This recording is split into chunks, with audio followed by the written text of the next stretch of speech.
Hello and assalamu alaikum everyone. A very warm welcome to the day 2 of the SBL Webinars to Success for June 2024 exams, and I am your tutor Kashif Kamran. Just a quick recap of the day 1 yesterday. If you have missed on that, the day 1 focused on the approach to success that you should all be taking, considering the SBL exams is just 19 days away. We discussed about the right approach, the right timetable, and the sort of study resources which should be on your study tables for the next 19 days, considering there is information overload, so you can get easily distracted with what sort of a resource is ideal for your success. Now, into the day 2, a much more important day, because my focus today will be on techniques to success, and they're extremely important in terms of their implementation in your success for upcoming exams. Okay, let's open the techniques to success in SBL and let's take an overview of what I will be discussing with you today. First of all, you need to have a technical grasp of SBL. We even talked about that yesterday. But just alone a theoretical soundness of SBL is not sufficient to pass the SBL paper. So one student could be very sound theoretically. He knows the theories and the models and chapters and everything given in the chapter, but he's not sound on the part of exam techniques, which are much more important to give him or her the success. And that's what we're discussing today, the exam techniques, which are important when you're practicing over the next 18 days, and exam techniques on the actual day of exam, which are extremely important. What are right exam techniques for SBL? First of all, I'll be discussing with you the exam techniques from now till the day of exam, which you need to incorporate when you are practicing at home. I did mention the questions to practice yesterday. I have given you the priority list 1 and the priority list 2. So the practice you will be doing over the next 18 days, you need to implement the exam techniques, which I will be guiding you shortly, so you excel on them. And those exam techniques are on your fingertips, and you can do them naturally on the day of your exam, the actual June 2024 exam. So we'll be talking about the exam techniques on the day of exam as well in this session. So let's open up the exam techniques. Let's look at what should be the focused exam techniques for all of you. This is a summary of things which will come in for exam techniques. I will be discussing about the time management. I will be demonstrating that on the practice platform as well. We have 195 minutes in SBL since September 2023 exams. How would you go about utilizing the 195 minutes? There are lots of models and theories around utilization of 195 minutes, and you can follow anyone you like, because by the time you're watching this webinar, you must have watched many other webinars or many other resources by ACCA, which do guide you about the utilization of 195 minutes. So whichever perspective you like, good, and whichever perspective you think is better for your utilization of 195 minutes, you can go ahead with that. So I'll be giving you an example of 195 minutes shortly. Professional marks, we know they're critical. They are 20% of the paper, and at times students are very blur with professional marks. They're very confused with professional marks. They don't know exactly what is to be done to capture most of those professional marks. And I'll try to do my best to guide you about a clarity on professional marks today. Then obviously the technical marks, 80% of the paper is technical marks, and how you aim for excellence in technical marks. Stop idealizing the examiner answers. I'll be discussing some sort of issues around examiner answers, and students idealize them a lot. Students replicate them a lot, and they try to do everything which has been done in the examiner answer. So I just need to discuss some of the underlying issues and challenges for the students if they do idealize the examining team answer. What's good in the answer and what's bad in the answer? That's what needs to be discussed with clarity. And finally, the R RGB analysis of the examiner report. We even discussed about that, the red, green, blue analysis of the examiner report yesterday, but I just want to reaffirm on that in a more proper manner today, that how productively this RGB analysis could be if you just do it on September 23 and December 23 examiner report. So I'll try to illustrate that so it becomes more effective for you to follow on. Let's open time management first. Since September 23, you are all familiar that the time in the paper is 195 minutes, in line with all ACCA strategic level exams. Each mark is worth 1.95 minutes per mark. So we're taking a simple mathematics here.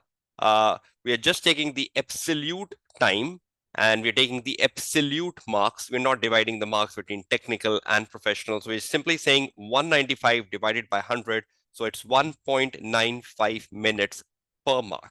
Now, how would you go about utilizing it? You have a task 1 in the paper, you have a task 2 in the paper, and you have a task 3 in the paper. So for each task, decide the total time you have and split it between the reading and planning time and the writing time. So you look at the task 1, for example, the task 1 could be for 34 marks. You multiply the 34 marks with 1.95 minutes. You found the total time you have for the task 1. But within that total time, you need to understand that there is a time for reading and planning, and there is a time for writing. So I need to discuss that split as well between RAPT and the writing time. Let's do a demonstration of that.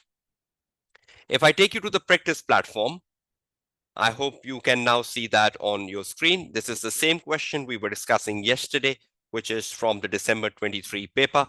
You look at the task number 1, you immediately open your word processor. That's where you need to answer the question. And you open the calculator and you see, okay, task 1 is 36 marks multiplied by 1.95 minutes. So I have a total 70 minutes for this particular question. So I'll just write that in my word processor and I'll delete it at the end of the answer.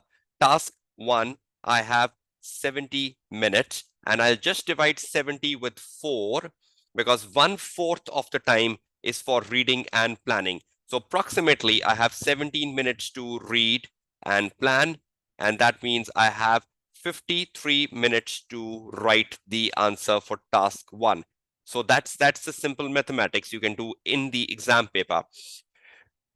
36 marks multiplied by 1.95 minutes. We got 70 minutes. We put it right over here. We'll delete it after completing the answer in exam. 70 divided by 4 because 1/4 of the time is for reading and planning. So 17 minutes is for reading and planning, the requirement and the exhibit, which you need to read. And then 53 minutes you have to write the answer. So that's the time management. You go to the task 2, you use the calculator. You go to the task 3 and you use the calculator. So I hope you're all fine with this time management techniques, right? Now in 17 minutes, you need to read and plan. There is a mechanism of reading and planning, which I need to guide you. And then there is a mechanism of writing, which I need to guide you. Now, what exactly a student do in the reading and planning time? 17 minutes, what to do? That's number 1 question. Then 53 minutes, what to do? So how would you go about utilizing it? That's my next exam technique, which I will be guiding you. Is everyone clear with the split of time? Is everyone clear how we got 70? Is everyone clear how we got 17 minutes and 53 minutes? So will you be doing that at home when you're practicing a couple of questions ahead of your mock exam for June? Okay, great. And try to ensure that you do this time management, you excel this time management, because you need to implement it on in the real exam. So the more you do, the better you will be. If anyone has just joined in, you can please catch on the recording on the YouTube channel. Thank you. Okay, just let's go back for a minute and then come back to the practice platform.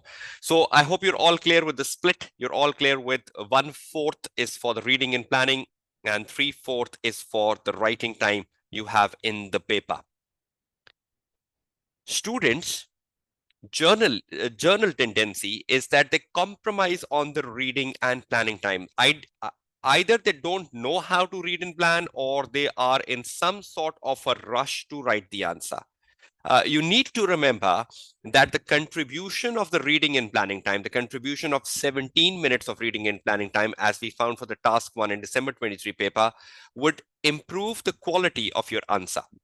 If you just use 3 to 4 minutes to read and you just rush over the answer, there are significant chances that you're not writing a very good answer which is well connected to the case information. You might be writing more of a generic answer around a topic, but you're not adapting your answer, you're not tailoring your answer according to the situation or information given to you in the case study. So please ensure that reading and planning time, the 17 minutes we just identified, is utilized to perfection. And I'll just be showing you the sort of steps you can do in it. Let's take an example, which we are already taking from the December 23 paper to illustrate all this. Now, this is what needs to be done in the 70 minutes you have for task number 1. And I refer this as a TEPCA approach. This is the first time I'm coming across this mnemonic, which I have developed exclusively for this webinar, June 24, and I'll be using it for my future webinars and classes. So this is the premiere of this TEPCA approach, and I hope you will benefit from this. What is TEPCA? T, task, read first. When you start your 17 minutes, your first thing to do is to read the task. I'll just show you how. Because once you know what is in the task, what is the task asking you, what is the technical things you need to do in the task, what are the professional skills you need to demonstrate in the task, you can then connect the requirement of the task with the exhibit. Because when you read the task, you will come to know which exhibit to connect the task with. Did we got that on the day 1 yesterday? That when you're reading through a task, you will get a clue that with which exhibit it relates to. So reading the task will make you familiar with what to do, which exhibit to connect with, how many technical marks I have, how many professional marks I have, and then that way you go down reading the case study. So task, that is first. E, exhibit, read it effectively. Now, once you read the task, go down, read the exhibit, whichever exhibit you have identified after reading the task. Suppose it's the exhibit 1. You go down and read it effectively. Find the information from the exhibit, which can help you plan your answer or write your answer later. Plan. How many points to write? How much time I have? So you plan accordingly. If it is a 10 marks requirement, you need to write 5 points. Technical, right? If it is a 12 marks requirement, ideally you need to write 6 points, because each well-developed point in SBL is worth 2 marks. A point which is well-developed. A point which is not well-developed is not worth 2 marks. How much time you have? You've already calculated that. You know you have 17 minutes to read and plan. You have 53 minutes to write. Create. When you're going through the exhibits, copy paste, create, make a skeleton. I'll show you that. Dump. Keep dumping information from exhibits into the word processor. So in the 17 minutes of reading and planning time, you must have dumped a lot of information from the exhibits into your word processor, and you have a sort of skeleton ready. Now, finally, in the 53 minutes you have, attack. Fill the skeleton with detailed explanation. Everything you've copied from the exhibit should now translate into a well-developed point. It should be well explained. A lone copy paste is useless. So if you just copy paste, but you're not elaborating upon them, you're not explaining the implication of that, you're not explaining the consequence of that, you're not explaining the significance of that. So if you're not elaborating on the copy paste element, that's useless. So I hope we can go to the demonstration of TEPCA if everyone is fine. Task, exhibit, plan, create, attack. Right? So is everyone clear with this? So a lot of time the student asks me, should we read the exhibit first or the task first? which is a quite an unusual question, because we always read the requirement first and the exhibit after, whichever paper you're doing in ACCA. Then you go down into exhibits, you find points in exhibits, you copy paste those points from exhibits to make a skeleton, and then finally you attack on the skeleton, right? So it's not just knowing TEPCA, Muhammad Mohsin, it's more about applying TEPCA. It's more about implementing TEPCA when you are sitting at home and practicing over the next 18 days. And on the day of the actual exam, you follow the approach, which is right in front of your screen. Just let me take a 5 minutes quick demonstration. I hope you can see the practice platform back on your screen. We had 70 minutes where we had 53 minutes of writing and 17 minutes of reading and planning time. This particular statement you've wrote on the word processor, please delete this once you finish off the answer. So anything you write extra and which you don't want the marker to see, please delete it once you end your answer. So we'll open the task 1 like this in exam and the word processor. And the task 1 will just read the opening paragraph of the task 1 before we copy things down. See what I can do for you.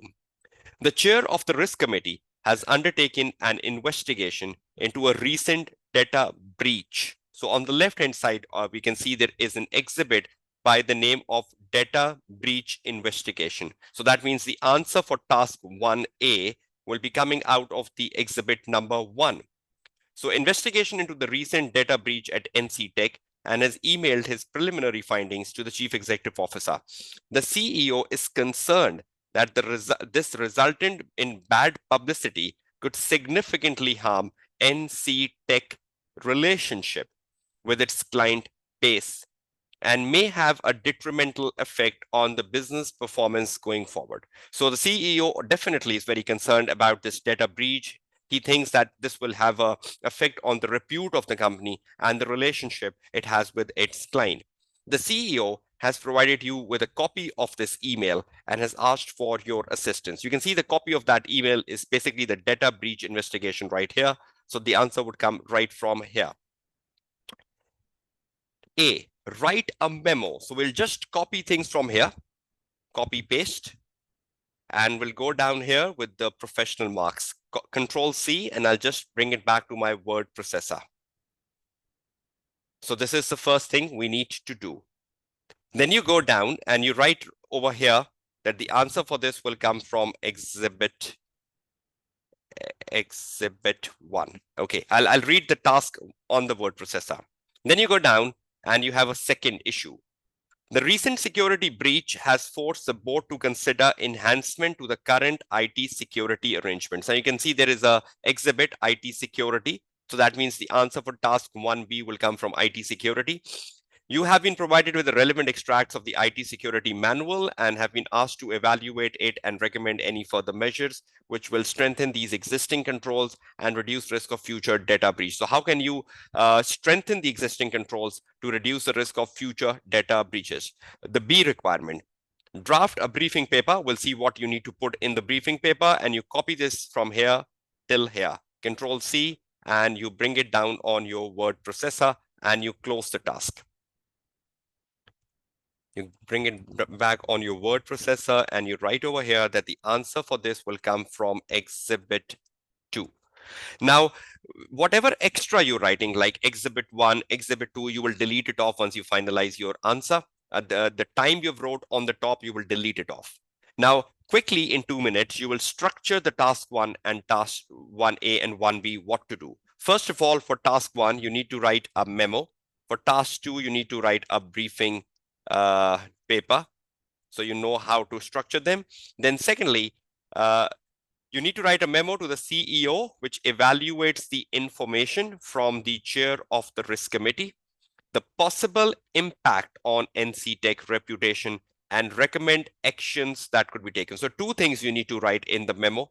First of all, the possible, we can just copy it here, the possible impact on NC Tech reputation from whatever information is given in the data breach investigation. And number 2, recommend actions that could be taken for avoiding this impact on reputation. Control C. So two things to be done in the memo.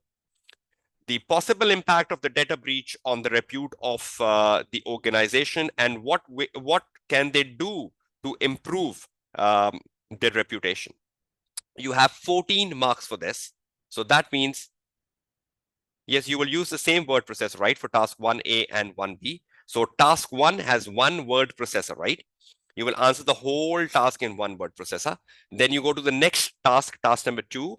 You have another word processor there. I hope you're clear with that. Pauline.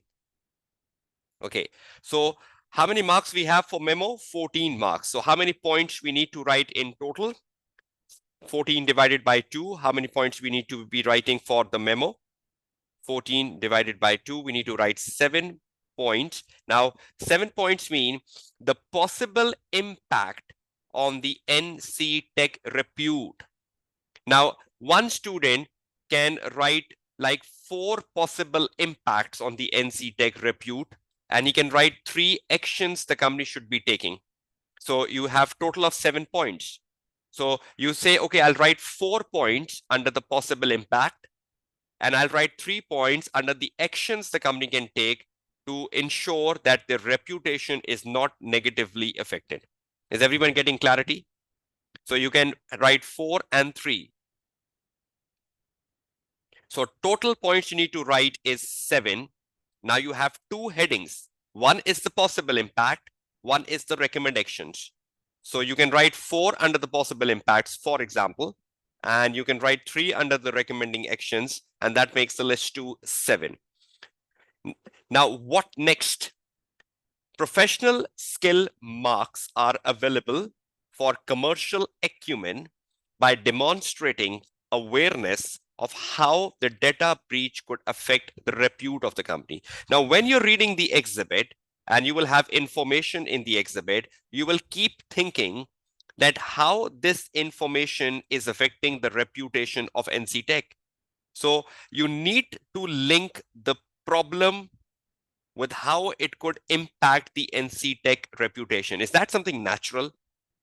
Professional skill marks are available for commercial acumen by demonstrating awareness of how the data breach could damage NC Tech reputation. So every problem you will see in the data breach investigation, you need to think, how will it impact the repute? Will it affect the stakeholders? And that's why it affects the reputation. Will it affect the client base? That's why it affects the reputation. If it is known publicly, the competitor can take advantage of that. The competitor can defame me. That's how that's how it affects my reputation. So there could be possible ways in which your reputation could be affected, right? Because this information can go public. People will know about it. Your competitors will know about it. Your clients will know about it. Your clients might switch to alternatives, etc. So every issue you need to think about, how will it impact the repute? So is demonstration of these professional marks pretty easier? If you can link every problem with how it affects the repute of NC Tech? You can, Amina, you can do that. You can link every impact with recommendation. That's also fine. Not necessarily, Masura, that every impact has a recommendation. So you can write 4 impacts and 3 recommendations. That's fine. So because we have an odd number 7, so not every of them will have a recommendation. So you can just say, okay, these are 4 possible impacts on reputation, and these are 3 good recommendations how they can overcome it. I hope you're all clear with that, right?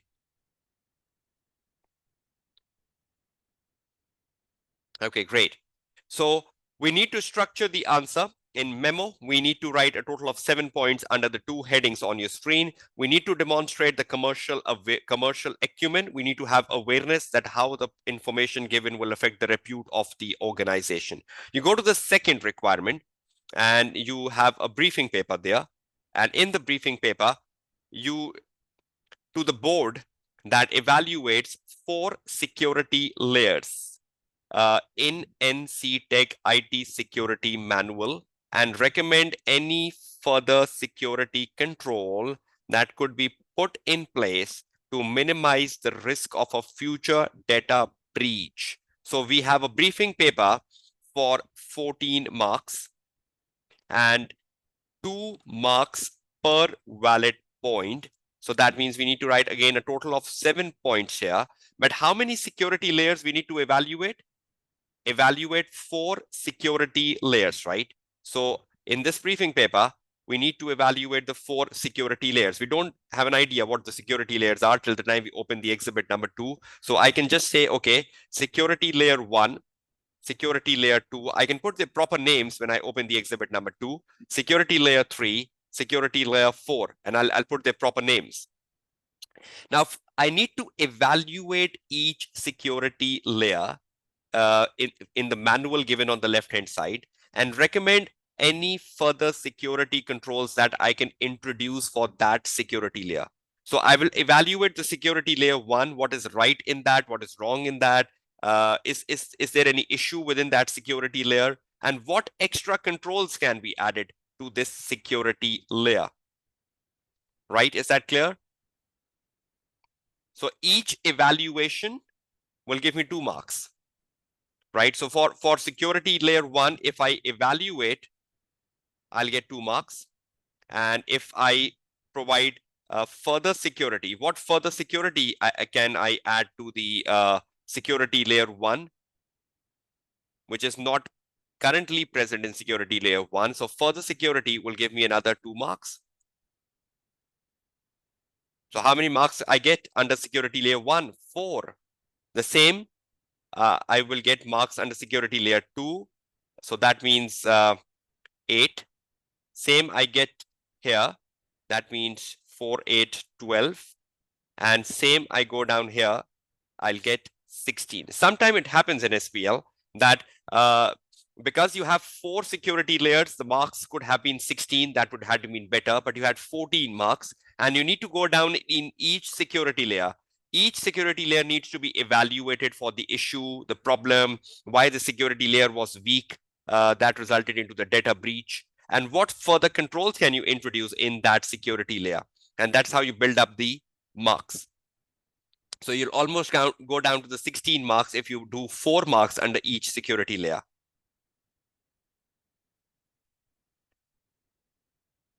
Yes, definitely, Mohammed Hussain, you'll get 4 professional marks above when you demonstrate the commercial acumen, right? Is everyone clear with the breakup of security layer 1, 2, 3, 4? Each needs to be evaluated for any issues, and then what further securities could be issued within that layer. It is quite possible that the security layer you are evaluating has no issues, and it was not the reason of the data breach because that security layer was operating effectively. Is that possible? So if it could be that security layer 2 was operating effectively, and that was not the reason why the data breach happened. So you will just evaluate the security layer 2.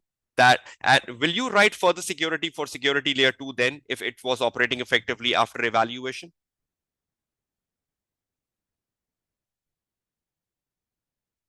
Everyone, will you write further security for a security layer if it is operating effectively after you evaluated it? But will you write further security for a security layer which is not operating effectively and which contributed to the data breach, right? So is it necessary that for every security layer we need to write further security? No. So we'll only write for the ones where it's needed. But is it necessary to evaluate each security layer to find is there any issue, is there no issues? So I hope you're getting the breakup of the 14 marks. It's quite possible that for one security layer, we don't need to write the further security and we get 14 marks. Now see the marks of 14.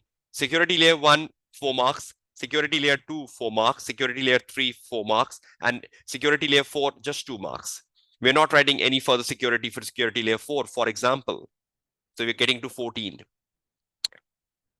So not necessarily every security layer it needs a further security. No, you're not recommending any further layer, Shahab. You're just telling that within the existing layers, what further security can be added. So examining team is not asking you to recommend a layer. They're asking you to recommend further security within a layer. So please don't recommend a fifth layer. Only keep yourself within the 4 layers and see what further security you can add within the layer. So you had 14 marks here, right? Let's see what is the professional skills over here. Professional skill marks are available for analysis by considering the current IT security manual. So you need to consider the current IT security manual, which is given on the left-hand side of the screen, and any additional security control that could minimize the future risk of data breach. So how would you get these 4 extra marks around analysis, the professional marks? If any student logically recommend what further security can be added to a layer, to the existing layer. So the recommendations you are given for further security, that's where the 4 professional marks lies in. Is everyone clear with that? So please ensure you give a logical security, which should enhance, which should reduce, sorry, the possibility of any data breach in future. So you need to go down with that. Now tell me just one thing, though professional marks is my second discussion. If you read these statements around professional marks, aren't they clear enough to tell you what you need to do to get these 4 marks?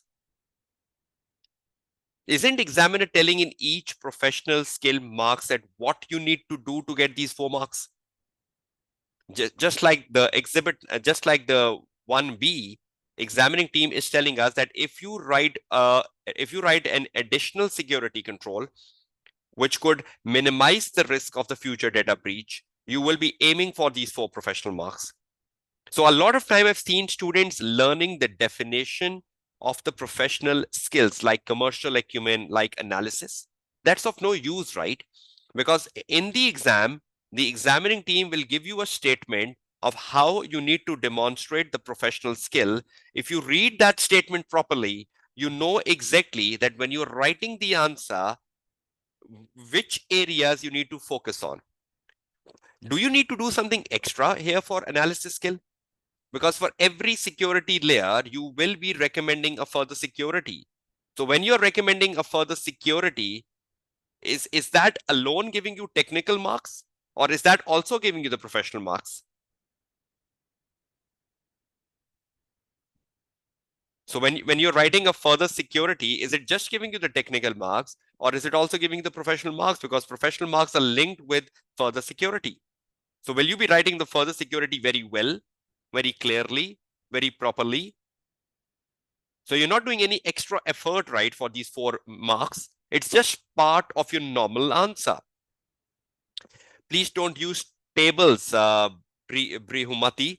Tables are not allowed in SBL unless and until the examining team asks you prepare a summary. If you see a word prepare a summary in SBL, then only use a table. Otherwise, you have to go with headings and paragraphs in writing the answer. I hope that's clear to you, Brihumati, and for many other students taking this webinar. So in your reading and planning time, I think you should spend a good amount of time understanding what you need to do, the format, the split of marks, the professional marks. You need to understand the structure in which the answer is to be presented, because then when you go down and read the exhibits about data breach investigation or about IT security, you will understand it properly, and you can then copy paste the points and paste them under the relevant areas. So if you get any point about security layer 1, you will copy paste here. If you get any points about the impact on NC Tech reputation from the data breach, you will copy paste here. So you'll copy paste the points from exhibits, and in that way, you're preparing a skeleton answer, which you can attack in the later 53 minutes. So please prepare a skeleton in the 17 minutes, and that skeleton would help you attack the answer.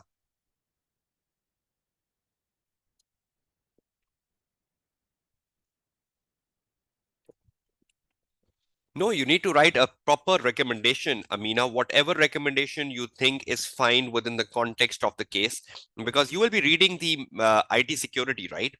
So by reading the IT security, you will have a fair idea that what sort of recommendation I can give to them, which will ensure that there is a mitigation of any future security breach. Definitely, when you read the IT security manual, something would be missing, something obviously would be missing, and that's what you need to recommend them that they should improve upon to avoid any future data breach. Is that clear to all of you?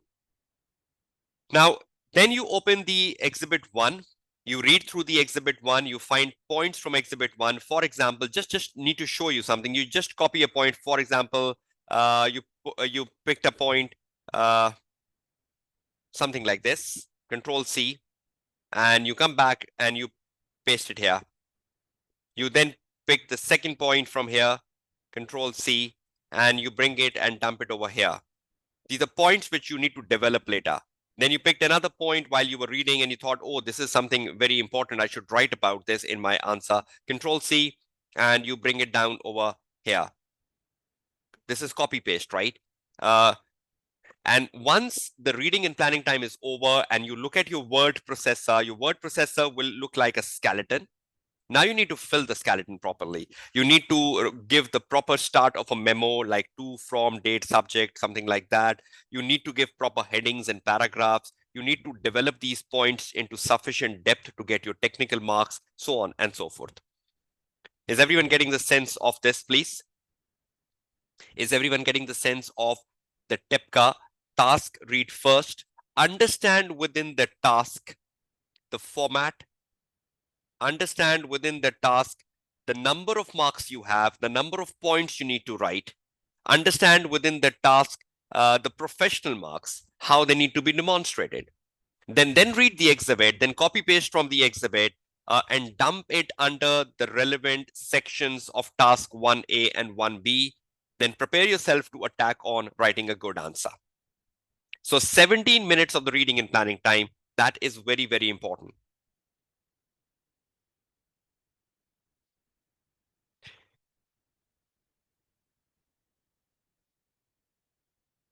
Right? So it's yes, definitely. I totally agree with you, Masura, because if you understand the requirement, you understand the expectation of the requirement, you're half passed. Because a lot of times the student don't understand the requirement, or they try to understand the requirement the way they want to understand it. They're not understanding the requirement from in the way the examiner want it to be done. So please read the requirement carefully. That will lead to a very good answer. I hope you're all fine and clear with this STEPCA approach, right? Within the reading and planning time and the writing time. The attack part is the writing time, right? The attack time is where you had the 53 minutes. And for all this, you had 17 minutes. Practice, practice, practice, and you will become perfect on this. Now, just made things easier for you. This 4 things, TEPC is the reading and planning time, right? And attack is the writing time. And you know how much time you have. We were taking an example of task 1. So we had roughly like 17 minutes for all this. And we had 53 minutes for all this. Now, planning leads to a good answer.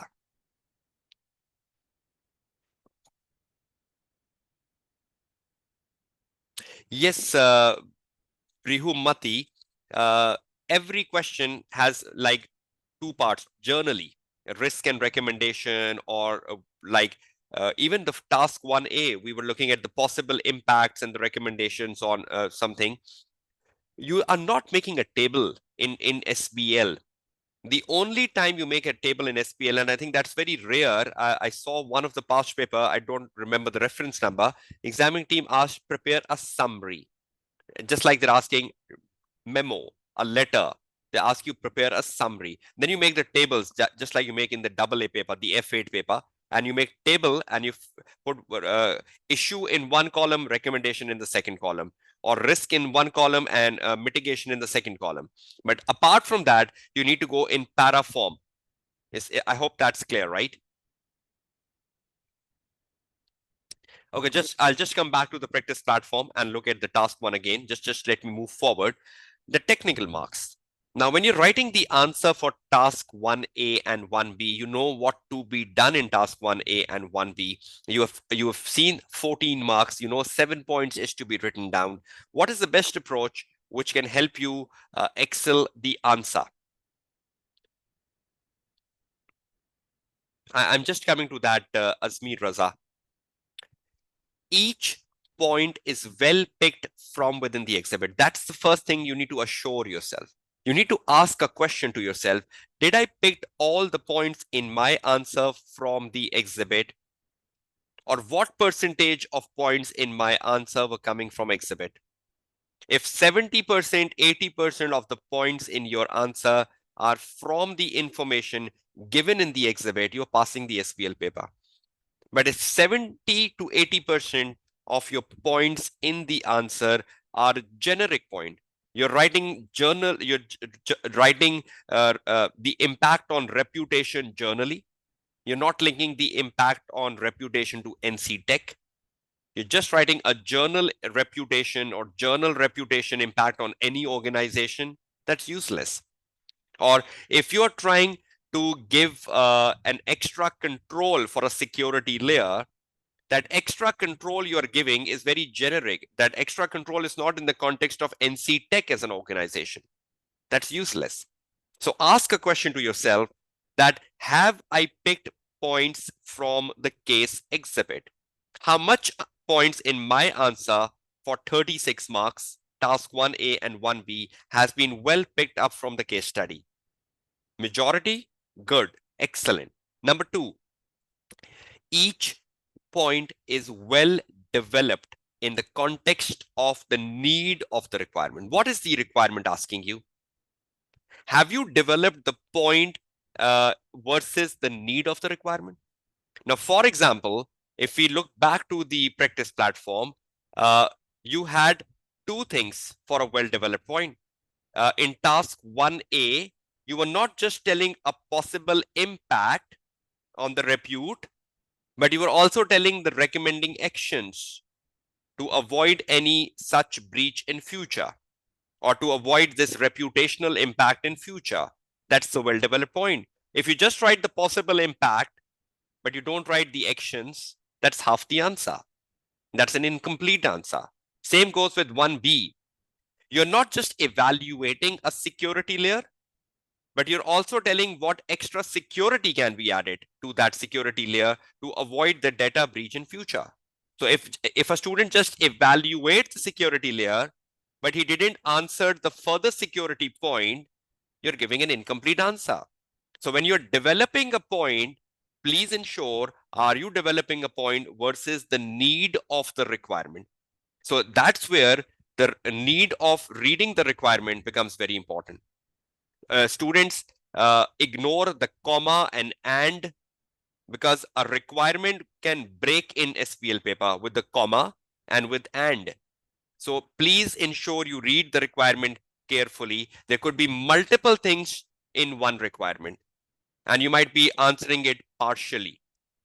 I hope you're clear with this point number two, all of you, right?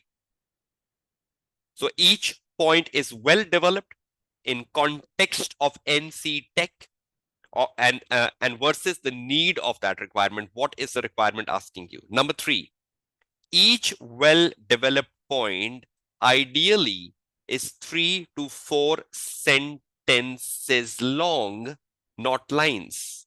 Sentences, not lines. I hope you understand there is a difference. Lines, sentences. What's the difference between a line and a sentence? 3 to 4 sentences, not 3 to 4 lines. I hope you know what is a sentence, right? And what is a line? So am I saying 3 to 4 lines? No. I'm saying 3 to 4 sentences where you put a full stop, right? So a sentence could be 1.5 line. A sentence could be 2 lines where you put a full stop. But a student forgets to put a full stop. Your 3 to 4 sentences might be a full page, which is wrong.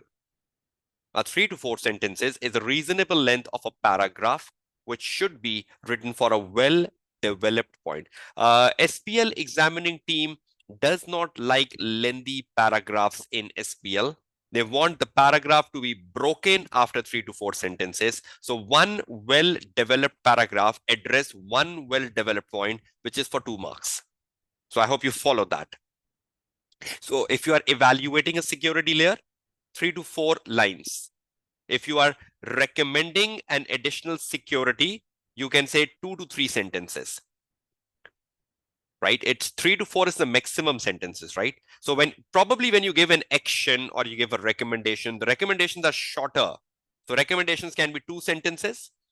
But when you're evaluating a security layer, it could be 3 to 4 sentences. But when you're saying a further security, the further security can just be like 2 sentences.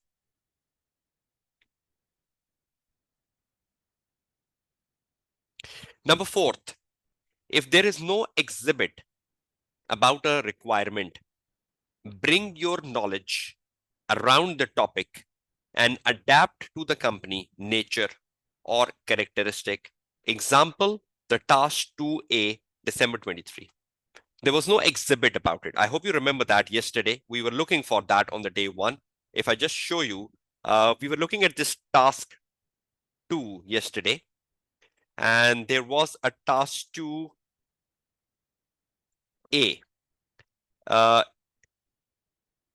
Explain how NC Tech could benefit from a more diversified board of directors. There was no exhibit telling us about diversity or anything like such. It could be scattered in somewhere in pre-scene, or it could be scattered somewhere in board transcript somewhere, but there was no proper exhibit for it.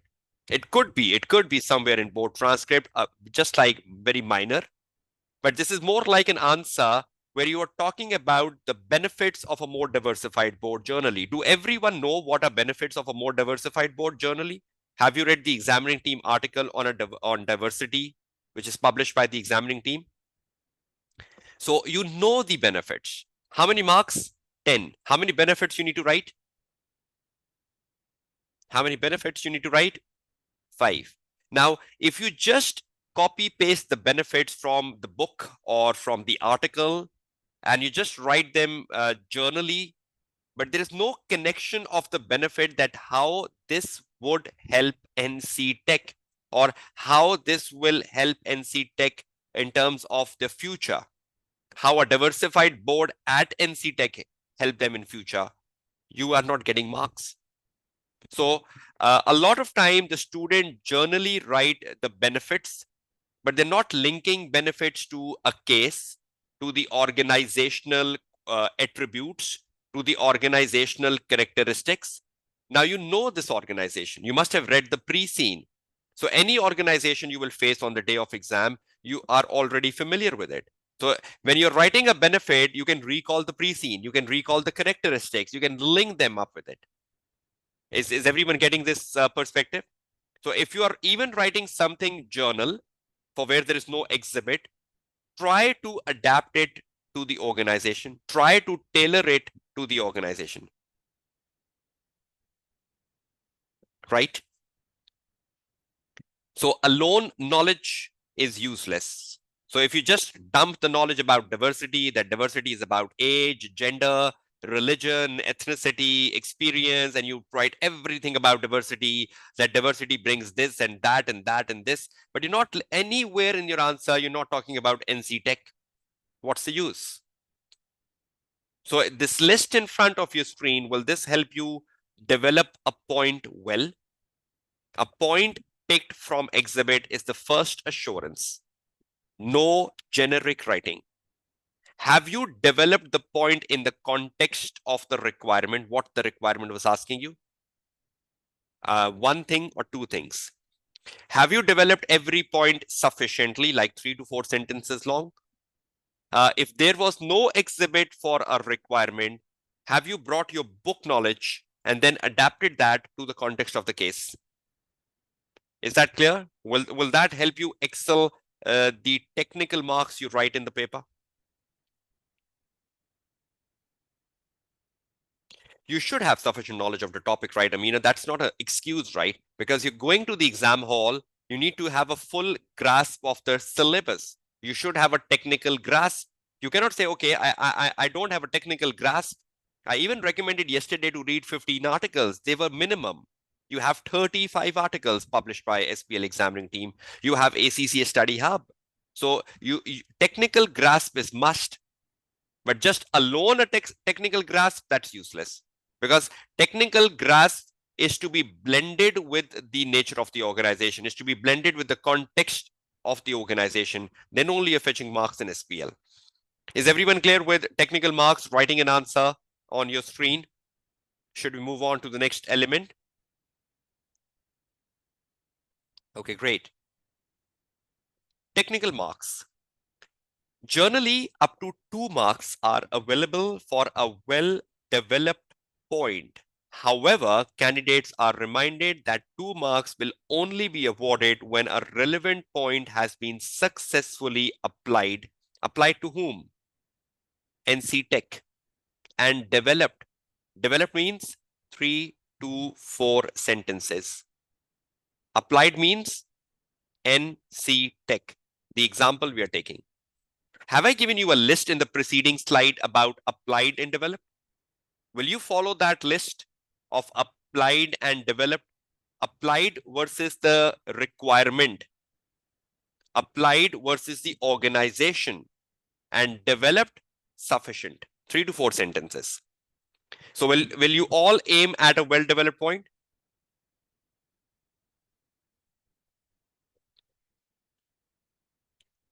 Right. So what is a well-developed point? The one which is applied. Applied to what? Applied versus the requirement. Are you meeting the expectation of the requirement? Are you doing justice to what was asked in the requirement? Number one. And applied to the organization. And number two, 3 to 4 sentences long. Right? I think you can watch my previous webinars if you are even my paid students and unpaid students. Even for unpaid students over the YouTube, I've done a couple of webinars where I've written an answer to tell you, okay, this is a well-developed point. And I've shared a link of my resources yesterday. I think that was bit.ly/SPL resources by KK. I hope you remember that link. You can go down and explore the way I wrote a 3 to 4 sentence paragraph. Okay, now moving on and looking into the professional marks. Now we just had a glimpse from task 1A and task 1B, where we read the professional marks. One was commercial acumen, one was analysis. And we got a conclusion that when you read the professional skill marks statement, it's very clear what the examining team is expecting from you, and you need to do that within your answer. You need to put your answer that way that when you're writing for technical marks, simultaneously you're getting your professional skill marks. You're not doing anything extra for professional skill marks. You're not writing an extra paragraph for professional skill marks. It's within the well-developed point you're writing. Let's look at the structure first, and then let's do another demonstration. Students generally fail to understand what they need to do to excel professional marks, which results in not scoring much out of the 20. What is the examining team looking for in terms of your demonstration of professional marks? If you have read the recent examiner reports for September 23 and December 23, and you've read the paragraph on professional skill marks, examining team is very clear what they expect from you, so they can award you the maximum of 20 professional marks. And I've taken this presentation checklist right from the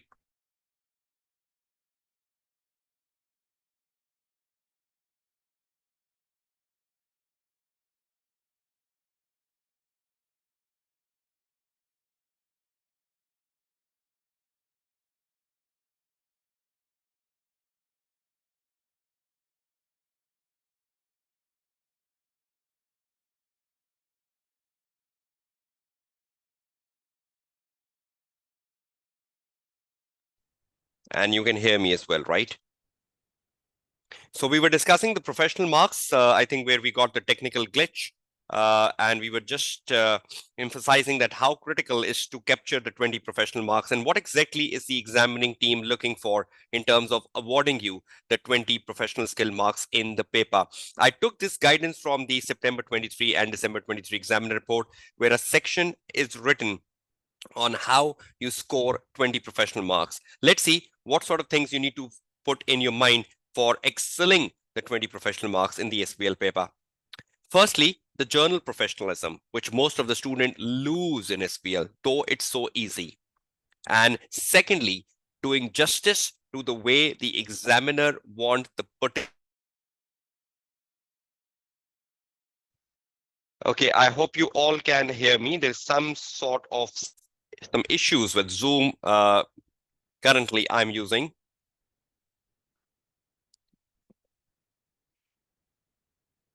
Okay, is my voice getting through to all of you? And are you all with me on professional marks where we were discussing? So there are two things to be discussed in professional marks. Firstly, it's the journal professionalism. And secondly, it's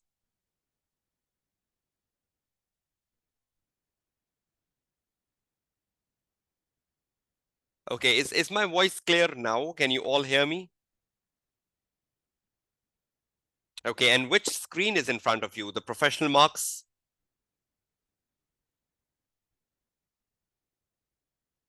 Okay, so we were discussing the professional marks, how to capture, how to gain most of them, right?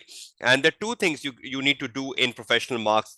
Firstly, the journal professionalism, and this is where the student lose mostly. They're not very good into journal professionalism. I just need to give you a quick checklist of that. And secondly, doing justice to the way the examiner want the particular professional skill under each task to be demonstrated. Have I given you a demonstration of that under task 1A and 1B? How the examiner want you to demonstrate commercial acumen in task 1A, and how the examiner want you to demonstrate analysis in the task 1B.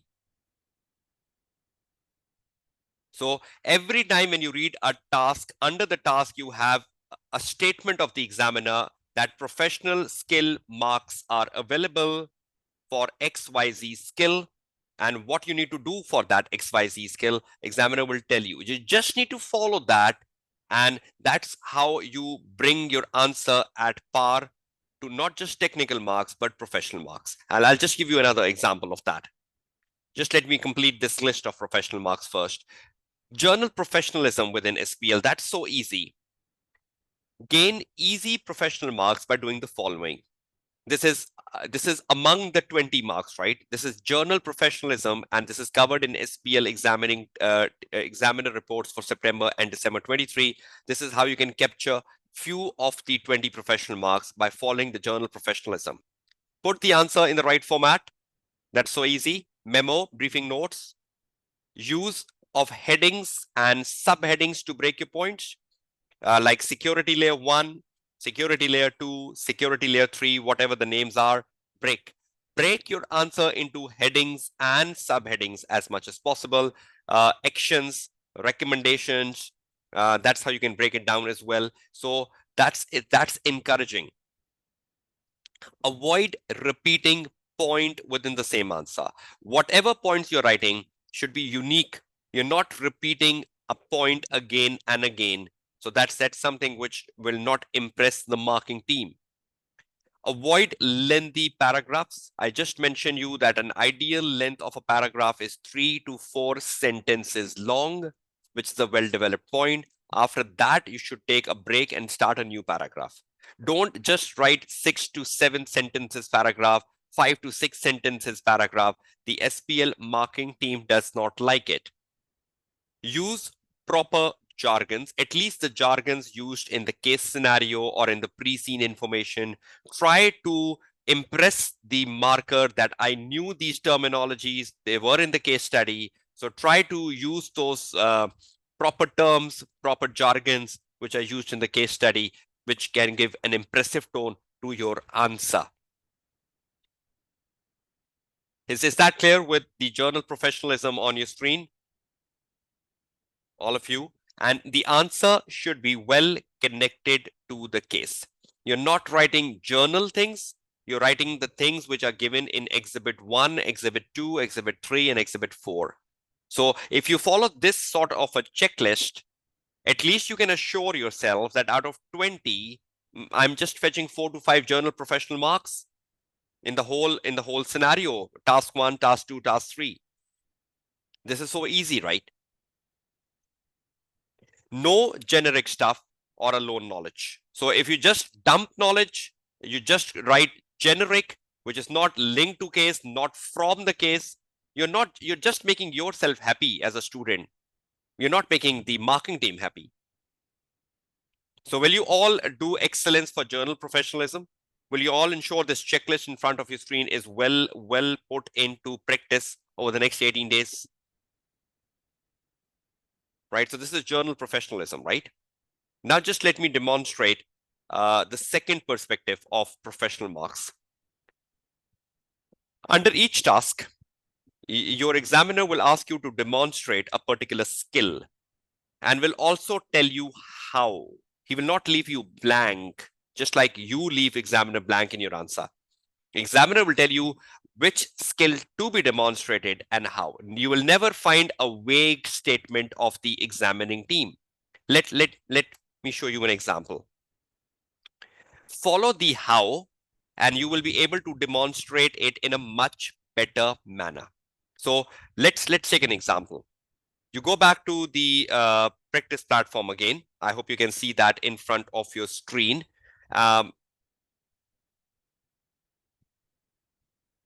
Okay, let's take another example. You can see the task 2 in front of your screen, all of you. Now for task 2, when you look at the A requirement, where you need to discuss about the board diversity for 10 marks, there are no professional marks allocated to task 2A. You go down and you can find the task 2B. Write an email to the HR director, which evaluates the advantages and disadvantages to NC Tech of formally adopting a talent management program. Now, for example, you open this up, your word processor.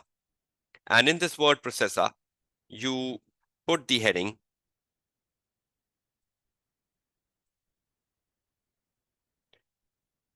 You need to write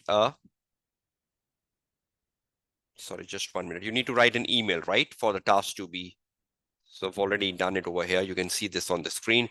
So you write the answer for task 2B to human resource director from consultant, date, whatever, subject, talent management, advantages and disadvantages. Break your answer into headings. So you say hello, and the purpose of writing this email is to tell you about the advantages and disadvantages, so on and so forth. Then you put the heading advantages. Then you put the heading disadvantages. You have a total of 16 marks. So you will take 8 marks under advantages. 8 marks means you will divide it by 2. So you will be writing 4 advantages, each of 2 marks.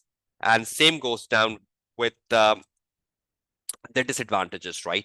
So you will be writing another 8 marks for disadvantages.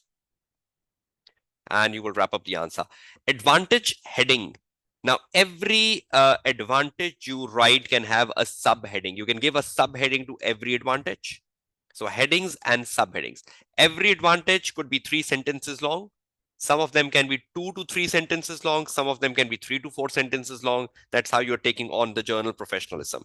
Now, when you're writing the advantage and disadvantage, how would you demonstrate the professional skill? Let's see which professional skill has been asked for. Professional skill marks are available for skepticism by probing into the issues relating to the introduction of a talent management program at NC Tech. What are issues in introducing a talent management program at NC Tech? And if they introduce, what advantages will they get?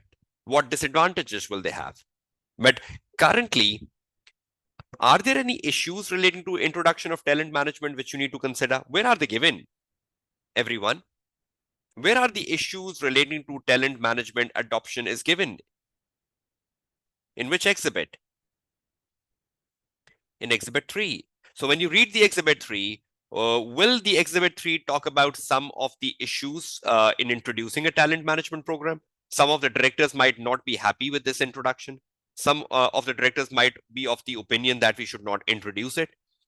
So when you're writing the answer, particularly around advantages, will you take into account the issues some of the directors have with regards to talent management program, because probably they would not have a clear understanding of what a talent management program is? And you try to clarify the directors that how advantageous a talent management program could be for NC Tech. So you try to overcome the problems or issues which are there with the talent management program by writing the advantages. Is that clear to all of you?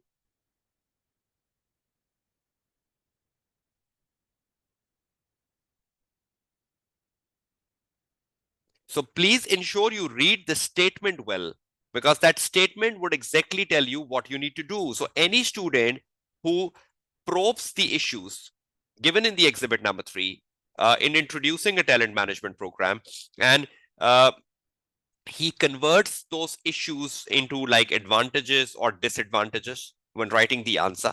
Now, some of those issues could be considered as advantage. Some of those issues could be considered as disadvantage. But if you bring them up and you incorporate them up when you're writing the advantages and disadvantages, you're fetching 4 extra marks.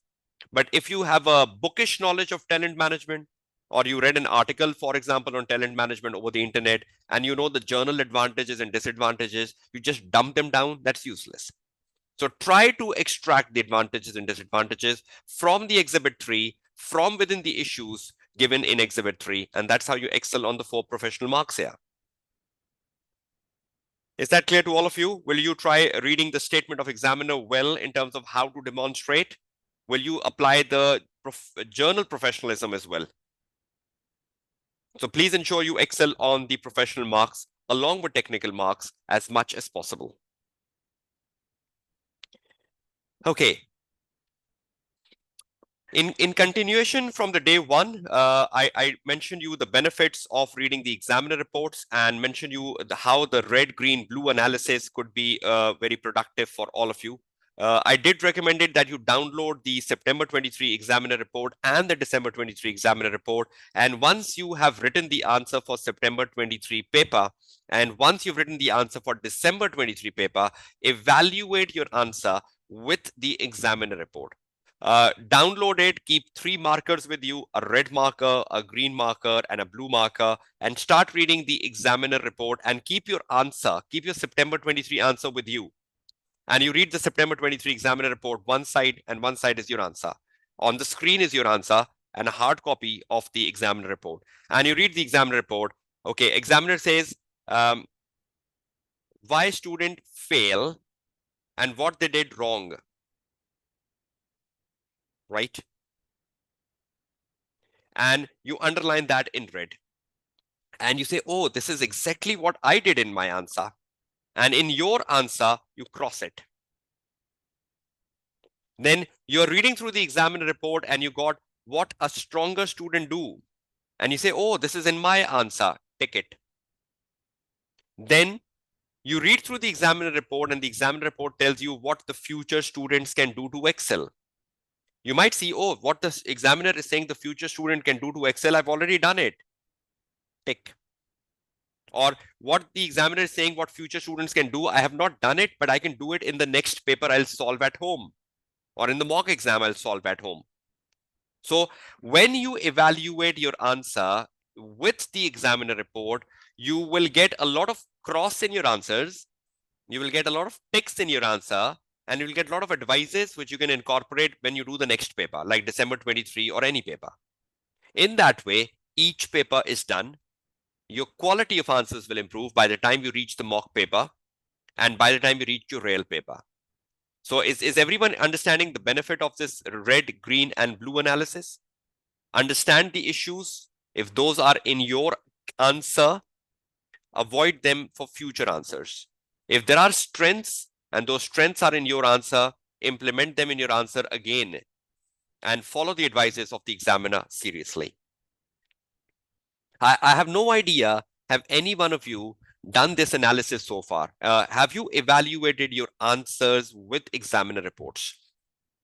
Anyone has done that? And how many of you compare your answers with examiner answers? Almost, I think, 100% of the students would be doing that, right?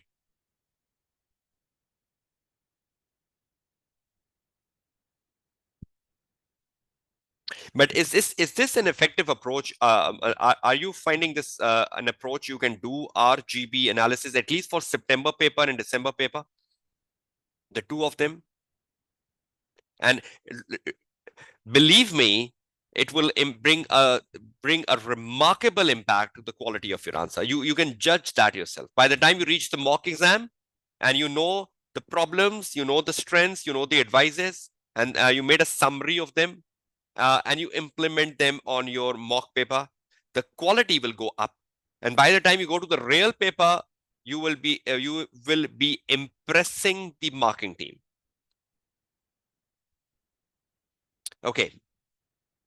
Finally, a few of the last things quickly. December 23 examiner report, I found some issues in that, which I believe I should be discussing with you quickly, and you should be avoiding them at any cost.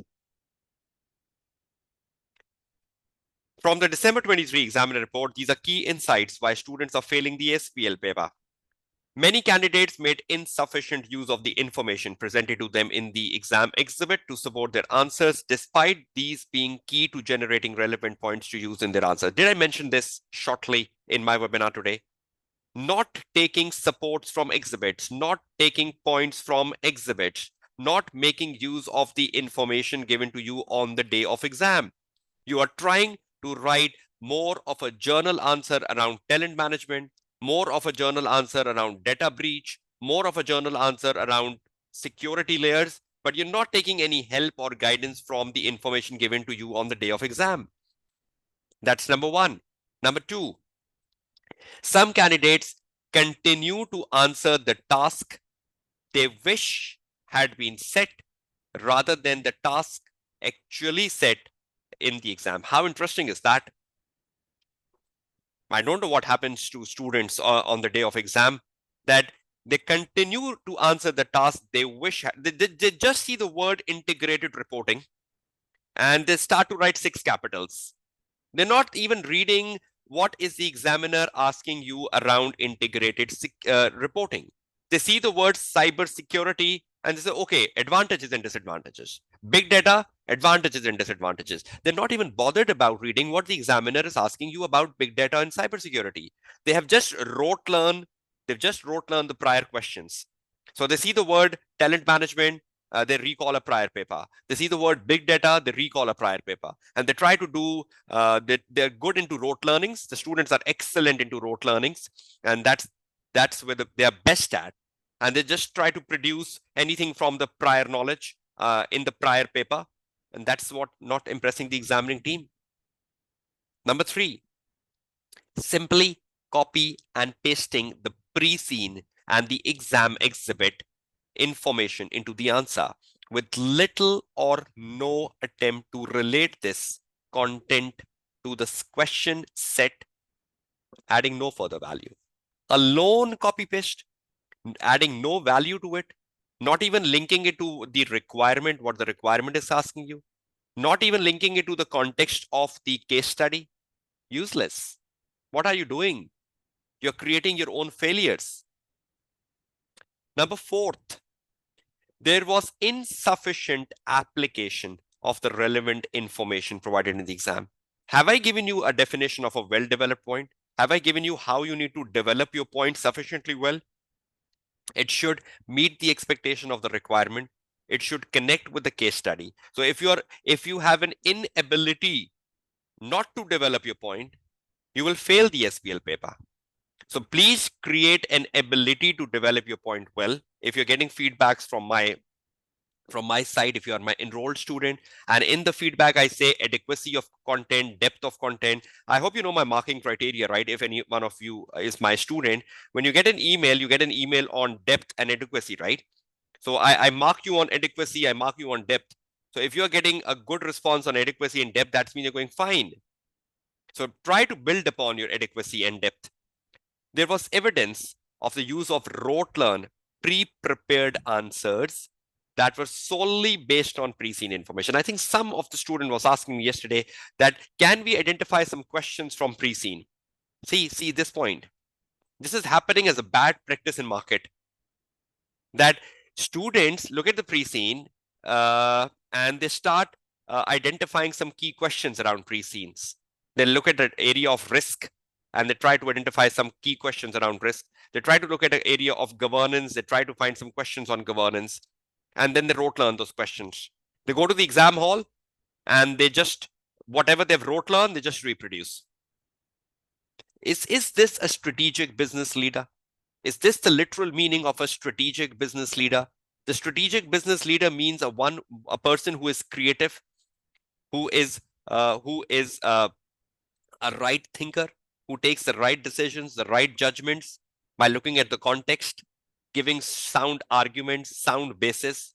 What sort of a strategic business leader are you demonstrating if you are a student who is doing the number 5 practice on screen? Poor command of the English language. I just mentioned you at least court jargons. Have you read, will you be reading pre-seen 14 days before exams? Will you come across jargons? Will you come across some difficult terms? You can go onto the Google and check the synonyms. Can you build upon your vocabulary? Can you build upon the jargons mentioned in the pre-seen? Can you use them in your answer? That's very important.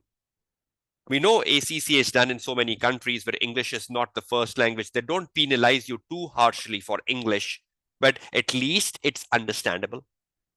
In 1 out of 10 assignments I check on emails, I do find this as an issue. I do find sometimes reading what the student is trying to say is so difficult. You read it twice and thrice and you waste your time, but you're still not understanding what the student is trying to say.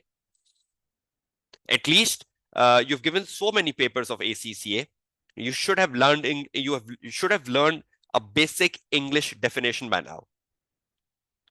I hope this will go a long way in your improvement for the next 18 days, right? The key insights from the December 23 examiner report.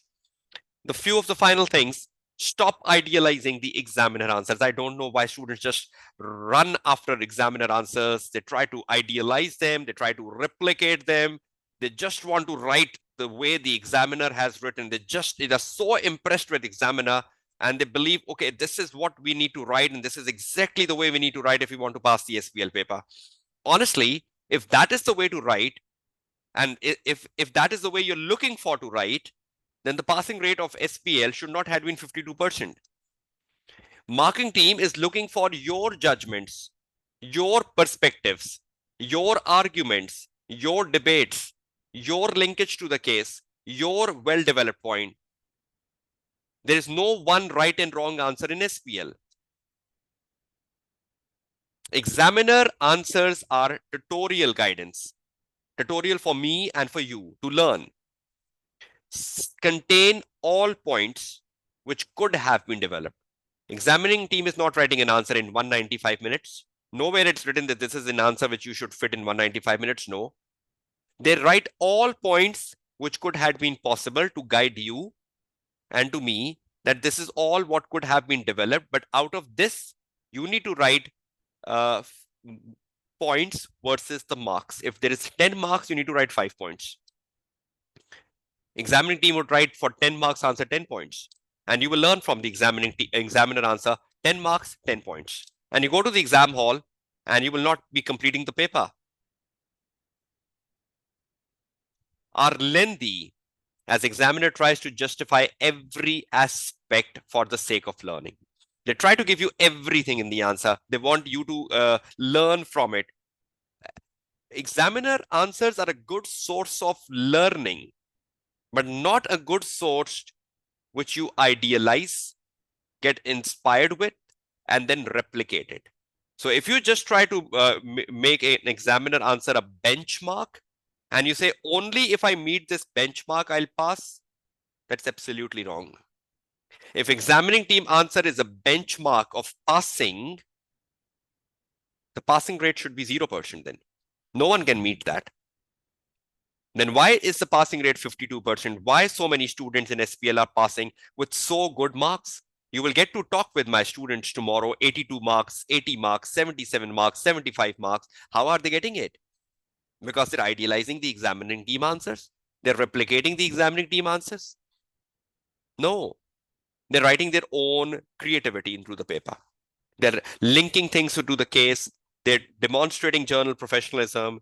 They are ensuring that they demonstrate the professional skills properly, so on and so forth. You will never complete the paper right if you idealize the examiner answers. I hope you're getting a strong message here if any one of you do that. Exam techniques for the day of exam. You still have 18 days. You prepare yourself, you put your 200%, you did the past papers, you read the examiner report, you do the red, green, blue analysis, you do the TEPCA approach I guided you today, you excel on professional marks, you had a good grasp of the syllabus, and you were so well prepared for the day of exam. But on the day of exam, a day before the day of exam, you kept studying 24 hours. You didn't take a sleep. You slept for 2 hours. What are you doing to yourself? This is not the way to get to the exam environment, that you study till the last moment. If you, for example, you have exam on Tuesday, Monday is the day when you should stop and say, okay, enough. Now I'll just calm myself. I'll just mediate myself. I'll just compose myself, and I'm just prepared for the battle tomorrow. But if you keep revising and asking the tutor, what should I do in the last 24 hours? What should I do now? I'm forgetting everything. Be calm. The last 24 hours is for you to be calm, be composed, do nothing. That's when your brain will work on Tuesday in the best condition. Why are you impairing this? You don't want this to work on the day of exam, or you want this to be fresh, energetic, pumped up, so you deliver your best.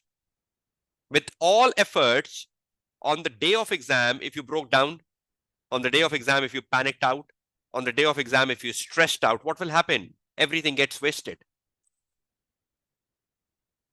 I hope you're getting my point, right? So my first message to all of you is, on the day of exam, be calm and control your nerves. And this should start 24 hours before exams. I get so many student answers, and I'll still be getting it. 24 hours before the exam, sir, what should I do? Sir, what should I do at this time? Sir, please tell me what should I do in the next 10 hours? What sort of replies can I give you to such messages, honestly? Number two, the paper you will open will be a new case study. You are reading for the first time. Be prepared for it mentally.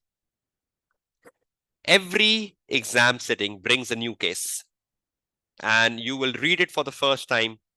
You will understand it for the first time. But because you have practiced so much about how you read, how you plan, how you write, you've done so many papers, it will not be difficult for you. You need to do your best, but for that, you need to be mentally present. You have practiced plenty. You must have seen lots of requirements and dimensions in the prior case studies. So you will handle the new case study. Don't worry about it. Is point number 3 clear to all of you? Be optimistic. Believe in yourself. Believe in yourself. Why have you done practice? Why have you done practice of the past papers? To be ready for the big day, right? Follow the techniques you've learned before this big day. Follow the techniques you've learned from any source, including this webinar. Implement them and ensure each one of them is effectively implemented. Stick to time management and keep moving on where the time ends. We were looking at the task 1, 70 minutes. Time ends, move on. Don't just continue writing after the time has ended. That's the worst thing the student do. Moving on. Life has to move on. You need to move on if you want to pass on. You cannot just get stuck completing the task number 1, even you reach the 100th minute. 70th minute and stop and move on. You can come back to it later and finish it off. If you don't know any requirement or seems challenging at the first go, leave it, flag it, and come back to it later. You know there is an option to flag, right? So if you don't know a requirement, flag it, come back to it later. Don't just glare the screen. Don't just keep looking at the screen as if something divine will come to you. A lot of times the students get stuck. Task number 1B, and they're reading the task number 1B, four layers of security, 4 layers of security. What is 4 layers of security? What I need to do in the 4 layers of security? Is it something about an article which was published by the examining team? Is it like the four lines of defense or an assurance mapping article?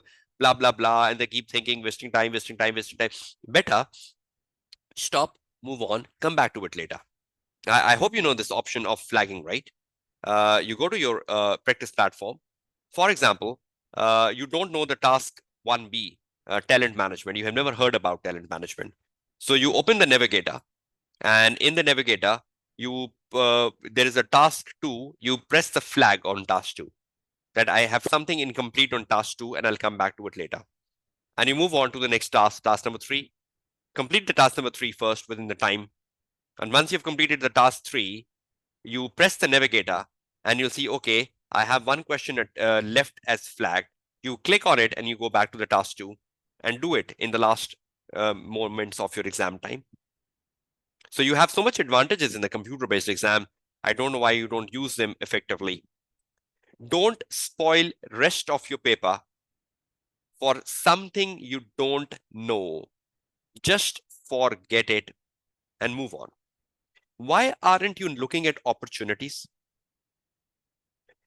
Even if I don't know 20% of the paper and I found a topic very difficult, which I can do later, I can move on and come back to it later and do something in that 20% paper because there is no negative marking. I can do something in 20% paper. At least I can get 2 to 3 marks from that 20% paper. But what about the 80% paper you know? Can't you excel? Can't you get 50 out of 80? I've seen so many students getting 50 out of 80, 60 out of 80. Look at the opportunities. Look at the glass is half full. Don't look at the glass is half empty. I don't know why students become so pessimistic on the day of exam. They should be optimistic on the day of exam. Attack on the opportunities. Attack on what you know. Grab them first. Leave what you don't know. Come back to it later. If you don't know anything, leave it for the end. Suppose you know 10 marks, leave it. Come back to 10 marks later. No negative marking. So even if you write something, you might get 1.5. But at least do something on the opportunities. At least do something you know well.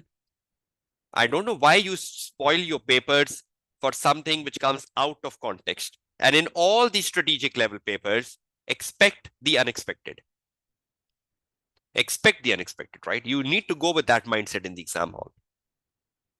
Is everyone clear with exam techniques on the day of exam? Have you found them effective? Have you found some motivation coming out of them? So I hope the session today, where I spoke about some professional skills, technical skills, we spoke about the examiner reports and examiner answers, and I did demonstrated the time management. I did demonstrated that TEPCA sort of approach. I hope that all will go down, and even the 6 issues which were highlighted in the December 23 examiner report, I hope all that would have some positive impact over the next 18 days. You have to study the SBL.